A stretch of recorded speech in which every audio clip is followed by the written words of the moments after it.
দর্শক, স্বাগত জানাই মোহনা টেলিভিশনের রাজনীতি বিষয়ক টকশো ভিন্ন মাত্রায়। জুলাই সনদে নিয়ে সরকারের ভূমিকা জনগণ সন্দেহের চোখে দেখছে বলে অভিযোগ করেছে জামাত ইসলামীর সহকারী সেক্রেটারি জেনারেল মাওলানা আব্দুল হালিম। অপরদিকে বিএনপির মহাসচিব মির্জা ফখরুল ইসলাম আলমগীর বলেছেন, বিএনপি সংস্কার চায় না, এই বক্তব্য দিয়ে জনগণকে বিভ্রান্ত করা হচ্ছে। সরকার পক্ষের এই যে সন্দেহ এবং অপোজিশনের যে বক্তব্য, এসব জনগণের কল্যাণ কতটুকুন বা জনগণের স্বার্থ এখানে কতটুকুন হাসিল হবে, সেসব বিষয়ে নিয়ে আলোচনা করব আজ অনুষ্ঠানের পুরোটা সময় জুড়ে। আপনাদের সঙ্গে আছি আমি রনি রেজা এবং আজ আলোচনা করবার জন্য স্টুডিওতে আছেন সাংবাদিক ও কলামিস্ট লেখক মাহবুব আজিজ। স্বাগতম আপনাকে। আমাদের সঙ্গে আরও আছেন ইসলামী আন্দোলন বাংলাদেশের প্রচার ও দাওয়া বিষয়ক সম্পাদক শেখ ফজলুল করিম মারুফ। স্বাগতম আপনাকে। আমি প্রথমে মাহবুব আজিজ ভাই আপনাকে দিয়ে আজকের আলোচনাটা শুরু করতে চাই। এই যে একে অপরকে সন্দেহ করা এবং সন্দেহের জায়গা থেকে যদি বলি, বেশ কয়েকদিন ধরে ফের জুলাই ফিরবে, আবার রাজপথ উত্তাল হবে, এরকম কিছু কিছু বক্তব্য ফেসবুক স্ট্যাটাসও সামনে আসছে। আপনি কিভাবে দেখছেন ব্যাপারটিকে? জি, ধন্যবাদ, শুভেচ্ছা। দেখুন, যদি আমরা এরকম একটা দৃশ্য কল্পনা করি যে একটি খেলার মাঠ এবং সেখানে দুটি পক্ষ ফুটবল খেলছেন, প্রতিপক্ষে এক দল আরেক দলের ডি বক্সে ঢোকার চেষ্টা করছেন, এভাবে কিন্তু খেলা হয়। কখনো এখানে বল থাকে, কখনো। এটাই তো আমাদের প্রতিদ্বন্দ্বিতামুখর যেই মাঠের দৃশ্য। সংসদও কিন্তু অনেকটা ওই রকম। সরকারি দল চেষ্টা করবে কিছু বলতে, বিরোধী দল তার উত্তর দেবে, বিরোধী দল আরও প্রভাব তৈরি করার চেষ্টা করবে, নিজেদের যুক্তি নিয়ে আসবে, এরকম একটা পরিস্থিতি। অর্থাৎ এই মাঠের মধ্যে দুই পক্ষ থাকে। তো আজকে যে বিরোধী দলকে আপনি দেখতে পাচ্ছেন, এই যে বেশ প্রবল শক্তিতে কথা বলছেন এবং এত জোরে তারা জুলাই যে গণ অভ্যুত্থানের স্টেক চাইছেন, বলছেন যে তারাই প্রধান শক্তি, এরকম একটি দাবি তারা করছেন। তারা বিএনপিকে বলছেন, সরকারি দলকে বলছেন যে তারা জুলাইয়ের সঙ্গে প্রায় প্রতারণা করছে, এরকম অভিযোগ তুলছেন। তখন কি মনে হয় না যে আমাদের যে রাজনৈতিক যেই সংস্কৃতির সাথে আমরা পরিচিত ছিলাম দীর্ঘদিন ধরে, যে দুইটি বড় শক্তি, তা এই শক্তিটি এলো কোত্থেকে? অর্থাৎ এই জায়গায় কিন্তু সন্দেহ অবিশ্বাসের যে কথাটা বলছেন, এই সন্দেহ কিন্তু জনগণের মধ্যেও আছে, বিশ্লেষক হিসেবে আমার মধ্যেও আছে, যে এটা কি হঠাৎ করে এই বড় শক্তিটি কি আসলে স্বয়ংক্রিয়ভাবে তৈরি হলো, নাকি এটি তৈরির একটা পটভূমি বানানো হলো, এবং সেই বানানোর জায়গায় অন্তর্বর্তীকালীন সরকারের হাত আছে। কারণ জাতীয় ঐক্যমত্য কমিশন কি করে 33টি রাজনৈতিক দলের মধ্যে হয়? এবং এই যে সংলাপের কথা আপনি বলছেন, আপনি দেখুন এই কথাগুলো কিন্তু বলছি, তার মানে এই না যে আমি ভারতীয় দালাল, শুরুতেই ভেবে নিতে হবে। প্রশ্ন করা মাত্রই কিন্তু অমুকের দালাল নয়, আপনি প্রশ্নগুলো করার সুযোগ দিতে হবে। এবং সেই জায়গায় আপনি যদি খোলা মনে আপনি দেখুন, তাহলে দেখবেন সন্দেহগুলো কেন। সন্দেহগুলো হচ্ছে যার জায়গা থেকে আরও পরিসর বানানো, আরেকটু বাড়ানো। এটা কিন্তু খারাপ কিছুই না। যারা এখন বিরোধী দল আছেন, তারা যে এই জায়গায় এসেছেন, এটা আমি কোনো নেতিবাচকভাবে দেখছি না। তারা সুযোগ পেয়েছেন, তারা রাজনীতি করে এই জায়গায় এসেছেন। কিন্তু রাজনীতির ভেতরের যেই শূন্যসার ব্যাপারগুলো, যেই প্রতারণাগুলো চোখে পড়েছে, সেগুলো হচ্ছে প্রতারণা নম্বর 1। 33টি রাজনৈতিক দল কেন? 54টি নিবন্ধিত দলের মধ্যে, এবং সেখানে জাতীয় পার্টি কেন আলোচনায় ছিল না? জাতীয় পার্টি ফ্যাসিস্টের দোষর, তাহলে নির্বাচনে ছিল কেন? ফ্যাসিস্টের দোষরের সাথে রাতের বেলা খাবেন, দুপুর বেলা খাবেন না কেন? আচ্ছা, তার মানে প্রয়োজনে তখন নির্বাচনটা সহি করার জন্য ফ্যাসিস্টের দোষরকে লাগে। আর যখন আপনারা নিজেরা পক্ষ এবং বিপক্ষ ঠিক করে ফেলবেন মাঠে, ওই যে ফুটবল খেলবেন আপনারা দুই দল, সেই জন্য অন্যদেরকে সরিয়ে রাখবেন, এই প্রশ্নের করলে এর উত্তরটা কি হবে? আমি একটু বলে নেই। সেটা হচ্ছে যে আরেকটি, আপনি এরকম বহু পয়েন্ট দেওয়া যাবে, যেহেতু সময় কম। একটা খুব গুরুত্বপূর্ণ পয়েন্ট আজকে সালাউদ্দিন সাহেব বলেছেন সংসদে, যে যুক্তরাষ্ট্র ফেরত যায় সংবিধান বিশেষজ্ঞরা একটি কাউন্সিল তৈরি করার চেষ্টা করেছিলেন, যে কাউন্সিলের হাতেই থাকবে আসলে মূল ক্ষমতা। প্রধানমন্ত্রী নামমাত্র পুতুল হয়ে যাবে। এই মূল ক্ষমতা রাখার অনেক চেষ্টা কিন্তু আমরা অন্তর্বর্তীকালীন সরকারের বিভিন্নভাবে দেখেছি। আচ্ছা। কখনো তারা নিজেরা থাকবার চেষ্টা করেছে, যখন সেটা ব্যর্থ হয়েছে তখন তাদের নিজেদের মনোনীত তরুণ রাজনৈতিক দল যাদেরকে শিক্ষা মন্ত্রণালয়ের দায়িত্ব তিনি দিয়েছিলেন তাদের মধ্যে দেখেছি, তখন সেটাও যখন ব্যর্থ হয়েছে তখন বিরোধী দল হিসেবে তাদের মনোনীত দলকে দেখেছি। অর্থাৎ এই সব কিছুর মধ্যে এক ধরনের একটা ম্যাচ ফিক্সিং এর একটা ছাপ কিন্তু আছে। সেটা সবচেয়ে বড় প্রমাণ হচ্ছে আপনি যখন ফ্যাসিস্ট বলবেন, সেই ফ্যাসিস্ট কিন্তু এই বাংলাদেশে প্রথম আওয়ামী লীগ হয় নাই। এই ফ্যাসিজমের কবলে আমরা এর আগেও পড়েছি, সবচেয়ে বড় পড়েছি ৭১-এর মুক্তিযুদ্ধের সময়। পুরো জাতির বিরুদ্ধে যে জামাতে ইসলামী দাঁড়িয়ে গিয়েছিল তারাও কিন্তু রাজনীতি করার সুযোগ পেয়েছে, তারাও প্রধান বিরোধী দল হিসেবে সংসদে বসতে পারছে। অর্থাৎ আজকের ফ্যাসিস্ট আগামীকালকের প্রধান বিরোধী দল। আচ্ছা, এই আলোচনায় আমরা ফিরবো। আমি যে প্রশ্নটি রেখেছিলাম আমি আবার একটু উচ্চারণ করতে চাই। সূচনায় যেটি বলছিলাম যে এই যে আপনি সুন্দরভাবে খেলার হিসেবে যে উদাহরণ টেনেছেন, এই খেলায় তাহলে বলটা আসলে কারা, জনগণের লাভ কতটুকুন, জনগণকে নিয়ে এই খেলাটা হচ্ছে কিনা, এইটি আমরা শুনবো। আমরা একটু ফজলুল করিম মারুফ আপনাকে শুনতে চাই। মাহবুব আজিজ অনেকগুলো প্রশ্ন রেখেছেন, আপনি। আপনাকে ধন্যবাদ।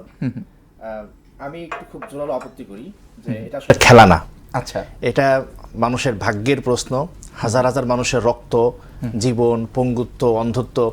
আমি আপনার এখানে বলেছি, আমি সায়দাবাদে একটা হসপিটালে কাজ করতাম। 3 তারিখ 4 তারিখে আমি নিচ থেকে উঠতে পারতাম না, মানে রক্ত মুছতে পারতাম না, আমার পায়ে পায়ে রক্ত দোতলা পর্যন্ত যাইতো। ফলে এটাকে খেলা আকারে দেখা, এটা এই শব্দটা উচ্চারণ করা উচিত না। আচ্ছা, কিছু কিছু শব্দ আসলে যায় না। রাজনীতি এটা খেলা না, মানুষের জীবন মরণের প্রশ্ন, হাজার হাজার মানুষের ভাগ্যের প্রশ্ন। ফলে এটা খেলা না, এটা ওইভাবেই দেখতে হবে, খেলা আকারে না। আচ্ছা। দ্বিতীয় কথা হলো যে জুলাইটা আসলে কি, আমরা বারংবার বলে আসছি যে জুলাইটা শুধু শেখ হাসিনার পরিবর্তন না, বরং একটা স্বৈরতন্ত্রের স্থায়ী বিলোপ। স্বৈরতন্ত্রটা কিভাবে প্রতিষ্ঠিত হয়েছিল? শেখ হাসিনা কিন্তু অসাংবিধানিকভাবে স্বৈরাচার হন নাই, তিনি সাংবিধানিকভাবে স্বৈরাচার হয়েছিলেন। কিভাবে? তিনটা বা চারটা পদ্ধতি ইউজ করছিলেন। একটা হলো সাংবিধানিক প্রতিষ্ঠানগুলোতে তিনি একটা নিয়ন্ত্রণ নিয়েছিলেন, নিয়ে সাংবিধানিক প্রতিষ্ঠানগুলোর কথা মতো কথা শোনাইতেন। দ্বিতীয় হলো আইন শৃঙ্খলা বাহিনীকে তিনি একেবারে নিয়ন্ত্রণহীন করে ফেলেছিলেন, অনেকগুলো আইন দিয়ে তাকে দায়মুক্তি দেওয়া হয়েছিল। 3 নম্বরের বিষয়টা হলো বিচার বিভাগের স্বাধীনতা খর্ব করা হয়েছিল, যে বিচার বিভাগের স্বাধীনতা খর্ব করে তার মাধ্যমে তার কাজগুলো চাপাই দেওয়া হইতো। আমরা জুলাইয়ের সাথে প্রতারণাটা এই সরকার দেখলাম খুব বড়ভাবে করতেছে।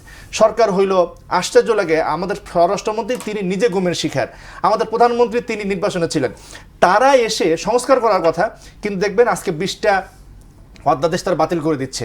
সে যে অধ্যাদেশগুলো বাতিল করছে, সেখানে মানবাধিকার কমিশন, গুম কমিশনের বাতিল যে করছে, কারণগুলো দেখলে আপনি অবাক হয়ে যাবেন যে আওয়ামী সরকার যে সমস্ত সুযোগ নিয়ে নিরাপত্তা বাহিনীগুলোকে এরকম নির্মমভাবে ব্যবহার করছে, সেই সুযোগগুলো রাখার জন্য, প্রতিষ্ঠা করার জন্যই তারা মানবাধিকার কমিশন, গুম কমিশনগুলোকে তারা বাদ দিয়ে ফেলতেছে। বিচার বিভাগের স্বাধীনতার মধ্যে যদি এই কনফিডেন্স থাকে যে তারা কখনো এই ধরনের গুম করবে না, অত্যাচার যাবে না, কিভাবে বিশ্বাস করি আমরা? জনগণ তো বিশ্বাস করে। আমরা বারংবার বলে আসছি যে আওয়ামী লীগ আর বিএনপি একই প্যারাডাইমের সংগঠন। একটা মানে BNP soft, Awami League hard. BNP করবে না তার নিশ্চয়তা কি? বিএনপি 6 নির্বাচনে 9 করার চেষ্টা করে নাই। আমরা এখন কি দেখছি? জুলাই সনদে কোথায় 9-6 করার চেষ্টা করছে, যদি একটু স্পষ্ট করতে। 2006 কি হলো? 2006 এই যে গণভোট নিয়ে 69 মানুষের ভোট, সেখানে তারা 9-6 করলো। সবচেয়ে মারাত্মক নগদ 9-6, সেটা হলো স্থানীয় সরকার অধ্যাদেশ যেটা, সেটা 5 আগস্টের পরে যখন স্থানীয় সরকারের নেতৃবৃন্দ পালায় গেল চেয়ারম্যানরা, তখন 4টা অধ্যাদেশ করা হয়েছিল। সেই অধ্যাদেশগুলো তারা বহাল রাখছে। মানে কি জানেন? স্থানীয় সরকারে যারা নির্বাচিত হবে তাদের কোনো ধরনের আইনে তোয়াক্কা না করে নির্বাহী বিভাগ চাইলেই তাদেরকে অবসায়িত করতে পারবে। মানে এই সরকারের প্রত্যেকটা কার্যক্রম জনগণকে ইচ্ছাকে, জনগণের রায়কে উপেক্ষা করার একটা প্রবণতা সব জায়গায় তাদের স্পষ্ট। বিচার বিভাগের স্বাধীনতা সংক্রান্ত 2টা অধ্যাদেশ, একটা হলো সচিবালয় প্রতিষ্ঠা, আর একটা হলো সুপ্রিম মানে নিয়োগ, বিচারপতি, প্রধান বিচারপতি নিয়োগের যে কাউন্সিল গঠন করা, 2টিতে তারা এটাকে ল্যাপস করে দিছে। তার মানে শেখ হাসিনা যে সমস্ত কৌশল ব্যবহার করে সাংবিধানিক কথা কইরেই স্বৈরাচার হয়েছিল, এই সরকার তার প্রত্যেকটাকে রক্ষা করে যাচ্ছে। আমরা আসলে বুঝতেছি না লক্ষণটা কি। আমি আপনার এখানে বলছি এটা ম্যাক্রো ফ্যাসিজম আর মাইক্রো ফ্যাসিজম।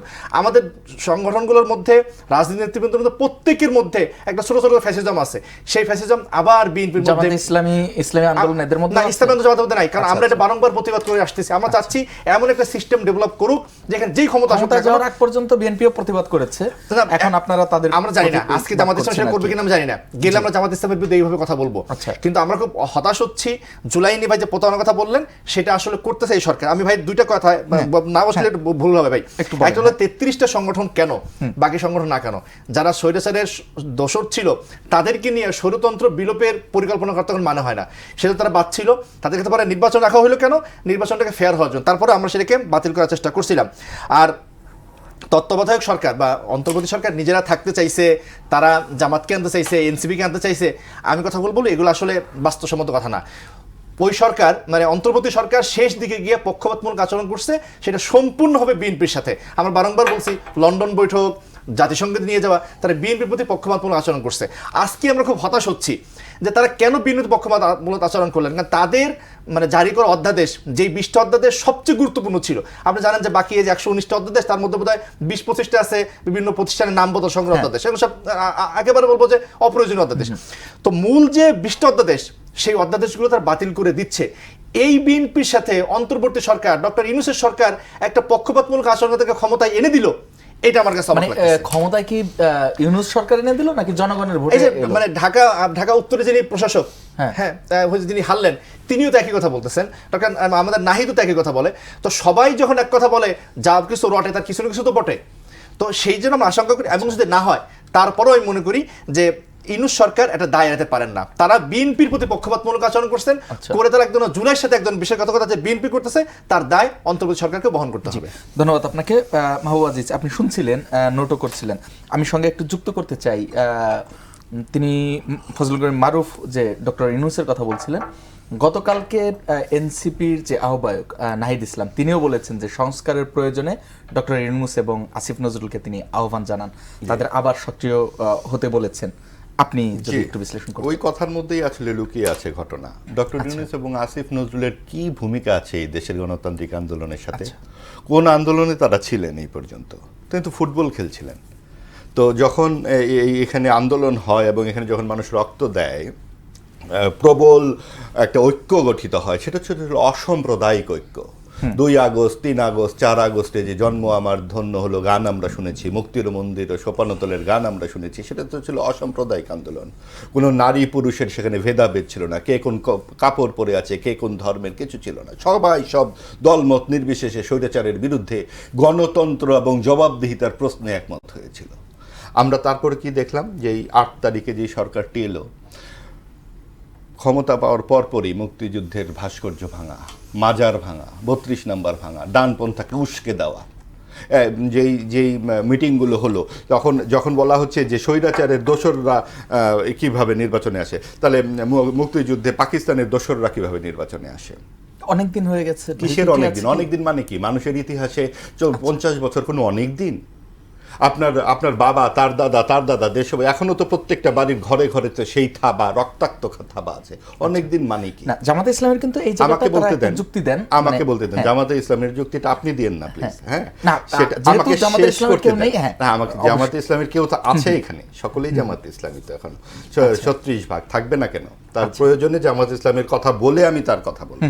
জামাতে ইসলামী কি বলে আমরা সবই জানি, শুধু এটা আমরা ভুলে যাই যে 16ই ডিসেম্বর আত্মসমর্পণ দলিলে লেখা আছে পাকিস্তানি বিমান বাহিনী, নৌবাহিনী, সেনাবাহিনীর সাথে সাথে সিভিল আর্ম ফোর্স এখানে আত্মসমর্পণ করে।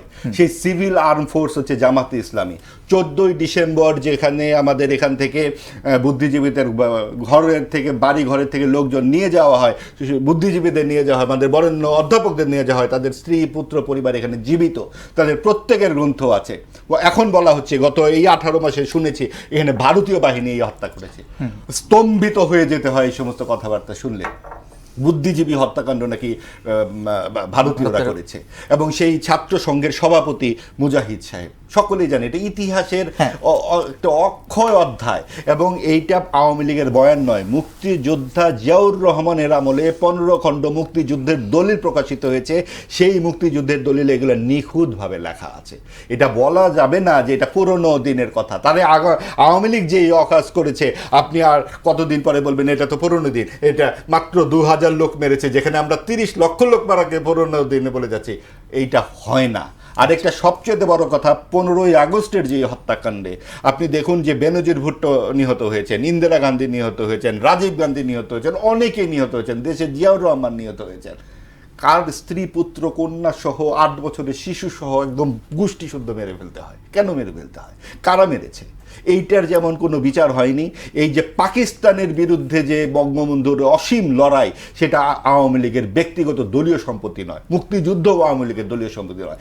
যেহেতু মুক্তিযুদ্ধকে তারা দলীয় সম্পত্তি বানিয়েছিল, সাম্প্রদায়িক শক্তিকে তারা পেলে পুষে বড় করার চেষ্টা করেছিল এবং তারা মনে করেছিল ওই সাম্প্রদায়িক শক্তি যদি তার হাতে থাকে, তিনি কওমি জননী হয়ে বসেছিলেন শেখ হাসিনা, এবং তিনি ভেবেছিলেন সাম্প্রদায়িক শক্তি যদি আমার হাতে থাকে আমার ভোট করতে হবে না, আমি রাতের বেলা ভোট করব, আমি নামি ভোট করব, আমি একা একা ভোট করব। সে তার জবাব মানুষ দিয়েছে। কিন্তু এই অন্তর্বর্তীকালীন সরকার এসে তারা ভাবলো যে এই আওয়ামী লীগকে নিষিদ্ধ করে, যেটা আওয়ামী লীগের আমলে তার বিরোধিতা করলে বিএনপি জামাত ট্যাগ দেওয়া হতো, এই অন্তর্বর্তীর সময়ে মব রাজা ডক্টর ইউনূসের সময়ে বিরোধিতা করলেই বলা হতো এই ভারতীয় দোসর, আওয়ামী দোসর। সেই একই ট্যাগের রাজনীতি চললো, এখনো কিছুটা আছে। তবে এই সব কিছু ট্যাগের মধ্যে মূল কথাটা হচ্ছে আপনার গণতন্ত্র, জবাবদিহিতা, এবং এই যে মানুষের মুক্তির যে কথাগুলো মানুষ বারবার আন্দোলন করেছে গত 70 বছর ধরে, কিন্তু পাকিস্তান পর্বে করেছে, বাংলাদেশের পর্বে করেছে। আমরা এই সংসদে কি দেখছি? সংসদে আমরা এর আগে যেমন আওয়ামী লীগ এবং জাতীয় পার্টি মিলে জনগণের সাথে তামাশা করার চেষ্টা করেছে, আমরা একটা রাজনীতি, এখনো কিন্তু ঠিক সেই অর্থে যদি আরেকটু গভীরে আমরা তাকাই, ব্যাপারটা কিন্তু আসলে তাই। আচ্ছা, তারা এক ধরনের সমঝোতামূলক এই ধরনের আলাপ আলোচনা করছে। এখানে মানুষের যেই বৈষম্য বিরোধী আন্দোলনের যে কথাটা ছিল, এখানে মানুষের যে অর্থনৈতিক চাপে মানুষের চিরে চ্যাপ্টা হয়েছে জীবন, মানুষ 8 ঘন্টা 10 ঘন্টা করে পাম্পের লাইনে দাঁড়ানো, রাজশাহী মেডিকেল কলেজে এক রাতে 23 জন শিশু মৃত্যুবরণ হয়ে যায় আপনার ভেন্টিলেটরের অভাবে, আর হামে মৃত্যুবরণ হয় 94 জনের। আপনি এখানে কোনো কথা শুনছেন? জবাবদিহিতা শুনছেন? ঈদ যাত্রায় 300 মানুষ মারা যাচ্ছে, সেইখানে মন্ত্রী বলছেন যে 1টি 2টি বড় দুর্ঘটনা ঘটেছে, স্বস্তির যাত্রা ঘটেছে। 2011 সাল থেকে 2024 সাল পর্যন্ত ওবায়দুল কাদের সাহেব তৎকালীন স্বরাষ্ট্রমন্ত্রীর মুখে আমরা একই কথা শুনেছি। অর্থাৎ তখন যা কথা শুনেছি এখনো তাই শুনছি।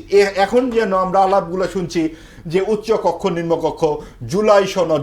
আচ্ছা, জুলাই সনদের মূল জায়গাগুলো কোথায়? মানুষের অধিকার তো গুম খুনের বিরুদ্ধে যেভাবে বিএনপি দাঁড়াচ্ছে, গুমের অধ্যাদেশ কেন বাতিল করতে হবে ভাই? গুমকে কেন গুম করে দিতে চাচ্ছে বিএনপি? মানবাধিকার কমিশনের সমস্যাটা কোথায়? আবার একই সাথে আপনি দেখুন জামাত এনসিপি কিন্তু নারী সংস্কার নিয়ে একটি কথাও বলে না। আপনি সংস্কার নিয়ে কথা বলতে হলে তো আপনার সব সংস্কার নিয়ে কথা বলতে হবে।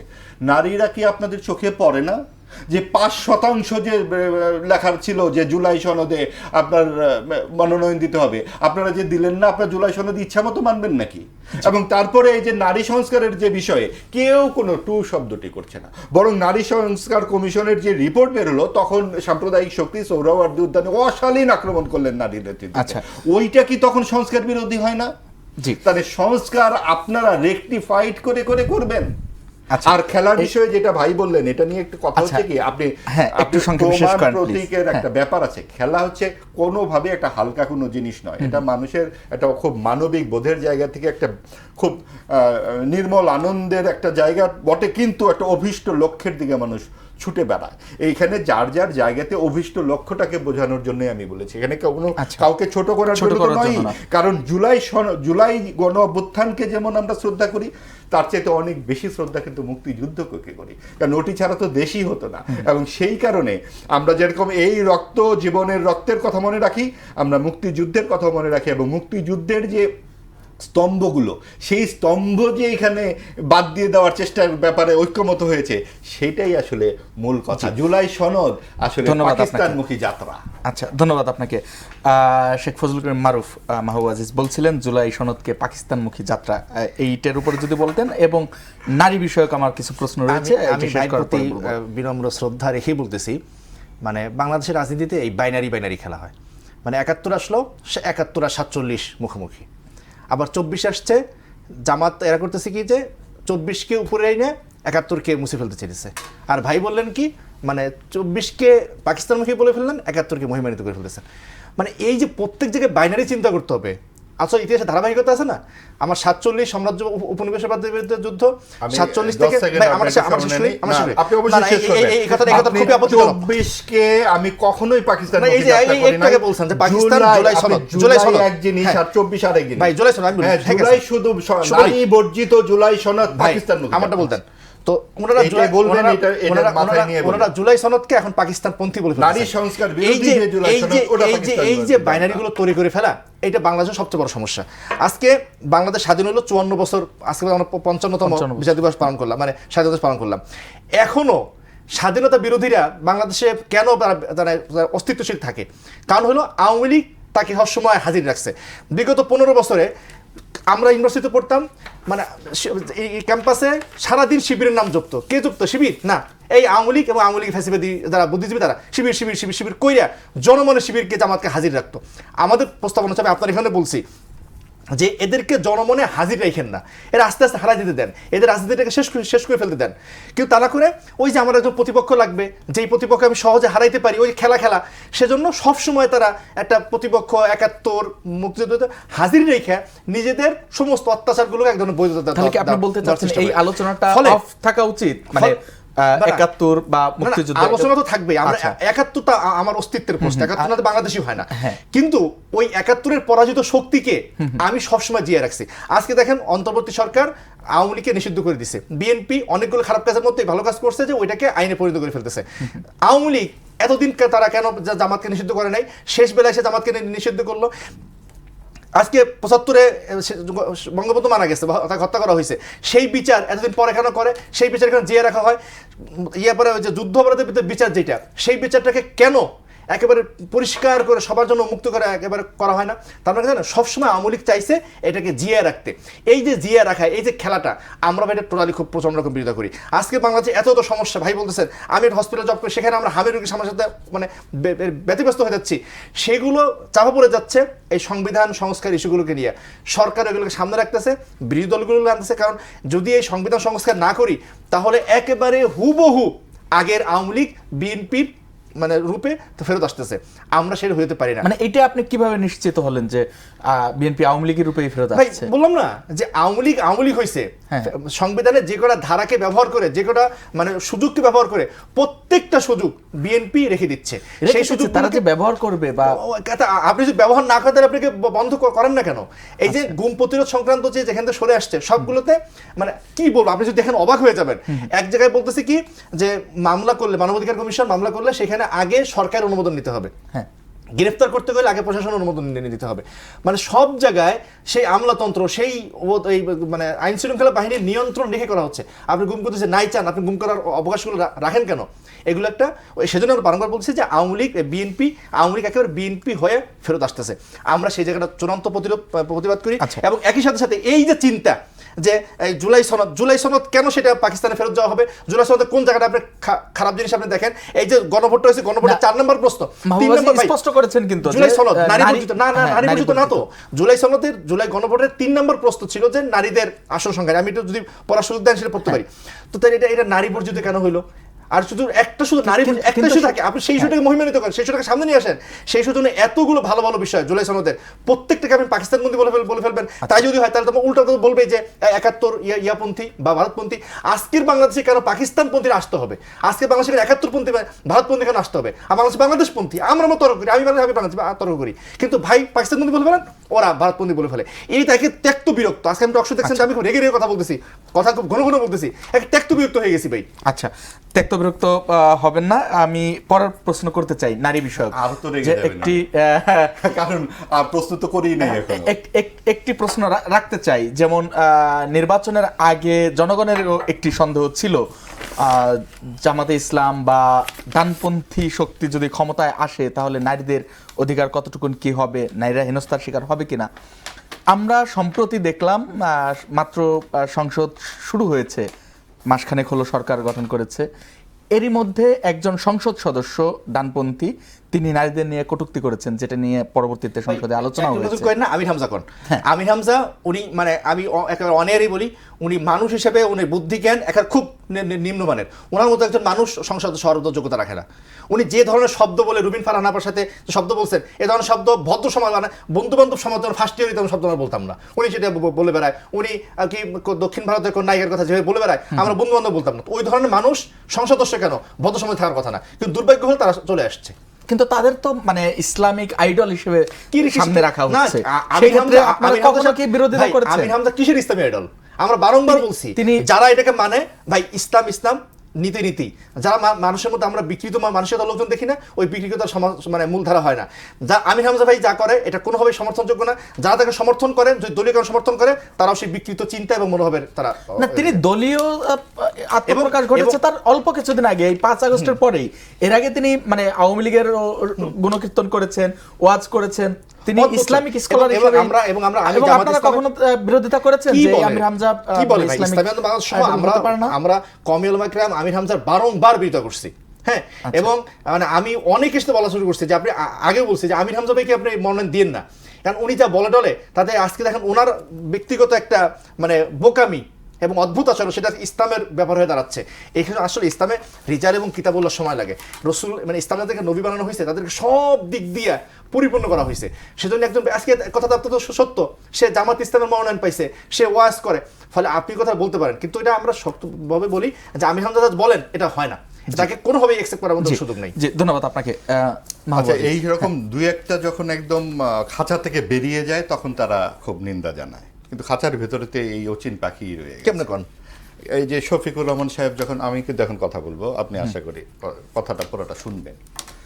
শফিকুর রহমান সাহেব যখন নির্বাচনের আগে বলেন যে আমরা শরিয়া আইন মানি না, দরকার নাই, কারণ আমরা এখন আর চাচ্ছি না। আবার প্রয়োজনে এই গত 40-50 বছর ধরে তারা বলছেন আল্লাহর আইন চাই, সৎ লোক চাই। এটাকেই তো বলেন মুনাফিকি। আপনি শরিয়া আইন যখন চাইবেন আপনাকে বলতে হবে যে আমি চাই আইন সুন্নাহ বিরোধী কোনো এইগুলো চাইবে না, কিন্তু এক এক সময় তারা এক এক কথা বলে। এবং তখন পরিষ্কারভাবে নারী প্রসঙ্গে এই শফিকুর রহমান বলছেন যে নারী জঠরে সন্তান ধারণ এবং দুগ্ধ পান করানোর জন্য যে নারীর কাজ, সেখান থেকে কি করে সে 8 ঘন্টায় চাকরি করবে, তাকে 5 ঘন্টা কর্ম করবে। এই সমস্ত বিষয়গুলো তো আমরা জানি। নারীদের নিয়ে যেই সমস্ত আলাপ আলোচনা এই শক্তি করে, এটা আমরা সোহরাওয়ার্দী উদ্যানের নারী সংস্কার কমিটির এই কমিশনের রিপোর্টের পরের দিনই আমরা সেটা শুনেছি, এবং ওই এক ধমকে অন্তর্বর্তী সরকার ওই কমিশন কিন্তু কমিশনের রিপোর্ট নিয়ে কোনো কথা বলে নাই।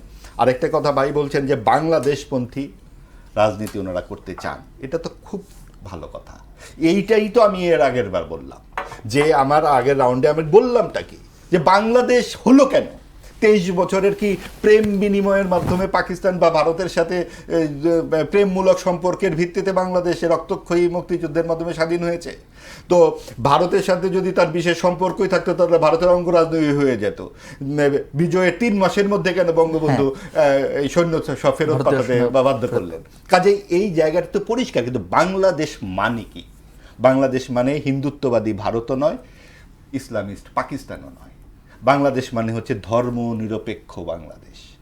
সেকুলারিজম এই শব্দটি এই পুরো উপমহাদেশ শুধুমাত্র বাংলাদেশের সংবিধানে আছে, আর সেকুলার শব্দটি আছে হলো ভারতের। সেকুলারিজম তাহলে আমরা পেলামটা কোথায়? আমরা পেলাম এই 40 সালের লাহোর প্রস্তাবে। এটা অনেক সবাই জানেন ইতিহাসগুলো, ইতিহাস বলে আমি এখানে সময় নষ্ট করতে চাই না। আমি বলতে চাচ্ছি যে আমাদের যেই ধর্ম নিয়ে যে আমাদের যে অভিজ্ঞতা, সেই অভিজ্ঞতা হচ্ছে ইহজাগতিক রাষ্ট্রে এই একটা বিশেষ ধর্ম যেটা আমরা গিভেন, এটা তো আমরা চয়েস না, বাই চয়েস কেউ ধর্ম আমরা গ্রহণ করি না, বা আমি পুরুষ বাই চয়েস হই নাই। আমি কিন্তু এটা আমার পছন্দ অপছন্দের বিষয় না। ঠিক একইভাবে ধর্মও আমাদের পছন্দ, এটা আমার বাপ দাদা আমাদের পরম্পরা হয়ে এসছে, আমরা সবাই সম্মান শ্রদ্ধা করি এবং যার যার বিশ্বাস তার তার কাছে। এটাও আপনার ইসলামেও আছে, লাকুম দিনুকুম ওয়ালিয়া দিন। তো এই জায়গায় রাষ্ট্র যখন ঢুকে যায় এবং বলে যে 90-92% যেইটা ধর্ম আছে যেই দেশে সংখ্যাগরিষ্ঠ, তখন সেটা যখন রাষ্ট্রে চাপিয়ে দিতে চায়, এই জায়গাটাতে কিন্তু তখন গণতন্ত্র নষ্ট হয়। সমান যে অন্তর্ভুক্তিমূলক যে সমাজের আকাঙ্ক্ষা, দল মত নির্বিশেষে সকলের সমান মর্যাদা থাকবে, সবসময় কিন্তু সংখ্যালঘুরা একটু চাপে থাকে। বিভিন্নভাবেই চাপে থাকে। আপনি দেখবেন এখানে যদি 8 জন মানুষের 6 জনই আমরা একমতে রই, ওই 2 জন মিনমিন করে কথা বলতে হবে। আবার তারা যদি বলে যে আমাদেরই জোর, সংখ্যাগরিষ্ঠ শাসন বলতে বোঝায়। ঠিক সেই জায়গাতে যে আপনি এই উদার নৈতিক একটি রাষ্ট্রে ধর্মকে এইভাবে রাষ্ট্রের সাথে মিলিয়ে মিশিয়ে ফেলবার চেষ্টার বিরুদ্ধেই কিন্তু বাংলাদেশের জন্মটা, এবং সেখানে চমৎকারভাবে এগোচ্ছিল সব কিছু। কিন্তু 75-এ নানান রকম ঘটনা, এগুলো নিয়ে আমরা ইতিহাসের আলোচনা না করে আমরা যেটা বলতে চাই যে 54-55 বছরে কখনোই গণতান্ত্রিক শাসন এখানে ঠিক সে মাত্র 2-3 বছর 91 সাল থেকে এই 2004 সাল পর্যন্ত ভালো নির্বাচন হয়েছে তত্ত্বাবধায়ক সরকারের আমলে।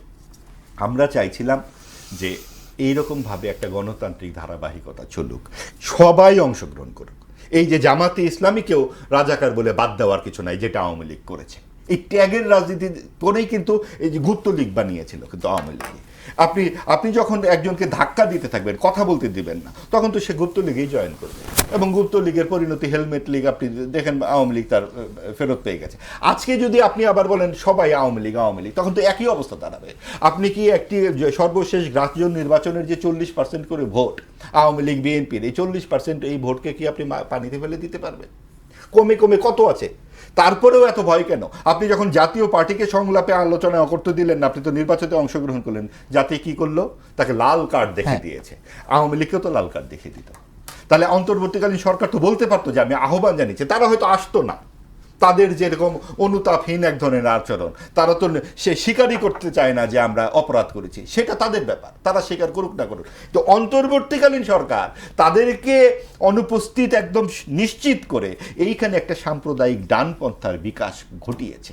এবং যেই বারবার অন্তর্বর্তীকালীন সরকারের সময় আপনি দেখবেন যে এখানে একটা বয়ান তৈরি করার চেষ্টা করা হয়েছে, ভারতীয় আধিপত্যবাদের বয়ান। তো ভারতীয় আধিপত্যবাদ, আমাদের প্রতিবেশী তো এখানে ভারত, আমরা কি এখানে পাকিস্তানকে প্রতিবেশী বানাবো? কি করে বানাবো? কারণ আপনি আর সব পরিবর্তন করতে পারবেন, প্রতিবেশী তো পরিবর্তন করতে পারবেন না। আপনার এই সমস্ত কথা বলে সরকার করেছে কি 140% সুতা আমদানি বাড়িয়ে দিয়েছে ভারতের কাছ থেকে। আপনার এই যে ডিজেল থেকে শুরু করে বিভিন্ন বিষয়ে সব কিছুই কিন্তু ভারতের সাথে আমাদের এক ধরনের পারস্পরিক সম্পর্ক থাকে। কূটনৈতিক সম্পর্ক তো থাকবেই, কূটনৈতিক সম্পর্ক থাকবে, কিন্তু সেটা আধিপত্যবাদ হতে পারে না। চোখে চোখ রেখে কথা বলতে হবে। আপনি ভারতের সাথে চোখে চোখ রেখে যেভাবে কথা বলবেন, পাকিস্তানের সাথে তো আপনার চোখে চোখে রেখে কথা বলতে হবে। আমরা হঠাৎ করে শুনলাম ভিসা মুক্ত পাকিস্তানে দৌড়াদৌড়ি শুরু হয়ে গেল।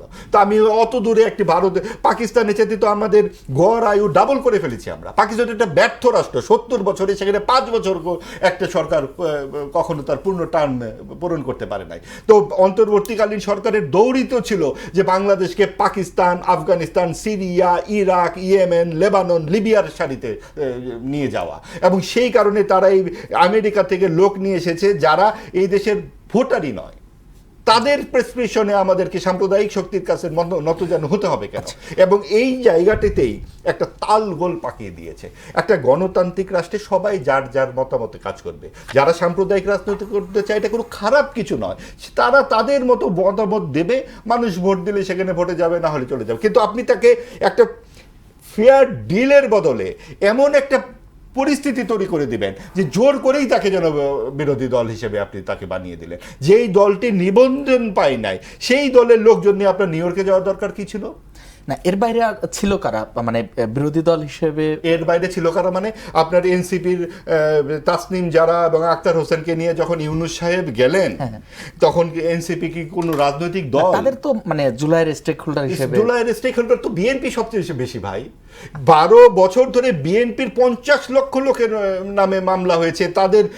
তাদের যে প্রধান 17 বছর ধরে নির্বাসনে আছেন, গুম হয়েছেন শত শত হাজার হাজার এই সবচেয়ে বড় কথা কি আপনি বলেন। আর তারা এই যে আপনার প্রশ্নের মধ্যে উত্তরটা আছে, তার মানে আর নির্বাচনে আর কারা আসবেন এমন পরিস্থিতি তৈরি করা হয়েছে যাতে নির্বাচনে আর আসবেন কারা। আচ্ছা, এতেই তো উত্তর নিহিত। আপনি এমন পরিস্থিতি তৈরি করলে আপনার যদি বিকল্পই না নেন, তাহলে আমাদের এক জ্যেষ্ঠ সাংবাদিকের মতো বলতে হয় নাকে রুমাল চেপে বিএনপির পক্ষে সবাই ভোট দিয়েছে। আমি সেভাবে বলতে চাই না। আমি বলতে চাই নির্বাচনের 15 দিন আগে মুক্তিযুদ্ধের পক্ষে বিএনপির যে একদম সদর্ব অবস্থান, ইতিহাসে যে মব সন্ত্রাসের বিরুদ্ধে বিএনপি কথা বলেছে, ইতিহাস বিকৃতির বিরুদ্ধে বিএনপি কথা বলেছে, মানুষ তাকে দুহাত ভরে ভোট দিয়েছে। গণতন্ত্রের পক্ষে বিএনপি কথা বলেছে। কিন্তু জয়ী হবার পর আমরা যা দেখছি, বিশেষ করে গুম এবং মানবাধিকার প্রশ্নে, এবং আমরা সংসদে যে বিরোধী দলের আচরণ যা দেখছি, শুধুমাত্র জুলাই সনদ নিয়ে কথা বলে, বিশেষ করে উচ্চ কক্ষ নিম্ন কক্ষ। দেখেন আসল কথাটা কি ঠাকুর ঘরে কে, ওই ঠাকুর ঘর কিন্তু এখনো আসেনি। উচ্চ কক্ষ নিম্ন কক্ষতে নিয়েই কিন্তু মূল বিতর্কটা। এক দল চায় আনুপাতিক হারে আসন, আরেক দল চায় যেই আসন পেয়েছি। আমাদের মতো একটি দেশে, যেই দেশে এখনো আপনার 3 থেকে 4 কোটি লোক মানুষ ঠিক মতো খেতে পারে না, সেখানে উচ্চ কক্ষের দরকারটা কি বলেন তো? আরো কিছু বিলাস বেসনের ব্যবস্থা ছাড়া আপনারা তো ওখানে আইন প্রণয়ন করবেন, মানুষের অর্থনৈতিক কাজকর্ম চলবে। আমাদের অর্থনীতি কোথায় আছে? এই শ্বেতপত্রটা আগে তৈরি করা উচিত। আওয়ামী লীগের দুঃশাসন নিয়ে এত কথা হয়, 18 মাসের অন্তর্বর্তীকালীন সরকারের দুঃশাসন নিয়ে কথা হবে না? তারা যে লুটপাট করলো সেটা তালিকা কোথায়? প্রসঙ্গে আসতে চাই। আমার কথা হচ্ছে তাদের তালিকা তৈরি করুন, আমরা ভবিষ্যতে শুনতে চাই না। এই প্রসঙ্গে আর 1 মিনিট আপনাকে শুনে তারপর ফজলুল করিম মারুফকে দিয়ে শেষ করব। বৈশাখী শোভাযাত্রা হচ্ছে, মঙ্গল শোভাযাত্রার পরিবর্তে আজকে মন্ত্রী ঘোষণা দিয়েছে, এই বিষয়টিকে এই অপ্রয়োজনীয় বিতর্ক এগুলো, এবং এগুলোই কিন্তু যেহেতু অন্তর্বর্তীকালীন সরকার এই বিতর্কগুলো তুলেছে, আমাদের কি দরকার ছিল? যেটা ভাই বললেন আমি তার সাথে একমত।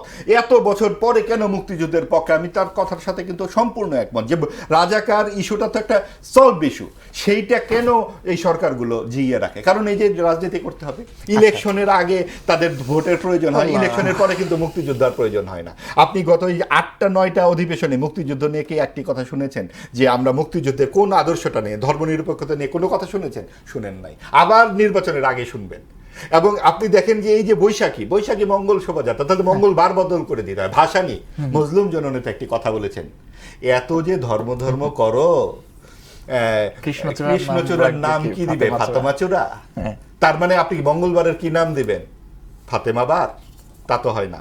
এগুলো হচ্ছে আমাদের আবহমান কাল ধরে চলে আসছে অনেক কিছু, এবং সেই জায়গায় যেটা চলে আসছিল সেটাকে এইভাবে বাদ দেওয়ার কিছু নাই, কোনোটাই সাংঘর্ষিক না। আপনি আপনার ধর্ম অবশ্যই পালন করবেন, আমি আমার ধর্ম পালন করবেন, উনি ওনার ধর্ম পালন করবেন, কেউ তো কাউকে জোর করার কিছু নাই, যার যার বিশ্বাস এবং এই বিষয়গুলো। কিন্তু যেই জায়গায় আপনি দেখুন যে এত কিছু গোলতালে আপনি অন্তর্বর্তীকালীন সরকারের দুর্নীতি কিন্তু মাপ পেয়ে যাচ্ছে। এই যে স্বাস্থ্যমন্ত্রী বলেছেন সিরিঞ্জ কেনার পয়সা নাই, কেন ভাই সিরিঞ্জ কেনার পয়সা থাকে? উনি বলছেন যে আওয়ামী লীগ যেটুকু রেখে গেছিল অন্তর্বর্তীকালীন সরকারের আমলে অধিকাংশ লুটপাট হয়ে গেছে। তাহলে এই লুটপাটের একটা শ্বেতপত্র দরকার না? কারণ আগামী 1 বছর 2 বছর পরে যখন দেশের অবস্থা আরো খারাপ হবে, তখন তো সরকার বলবে ভাই আমাদের হাতে তো কোনো টাকা ছিল না, আওয়ামী লীগ নিয়ে গেছে, বাকিটুকু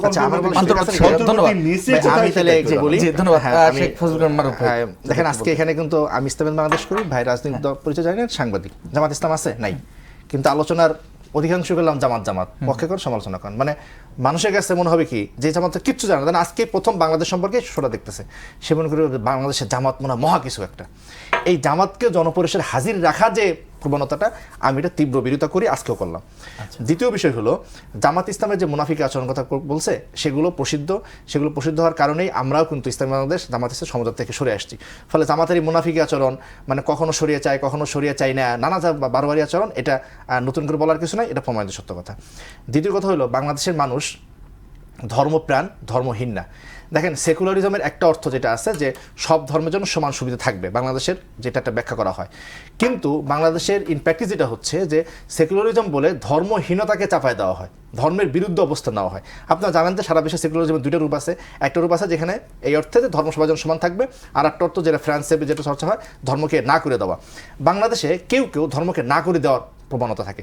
কেউ যখন ধর্মকে না করে দিতে চায়, তখন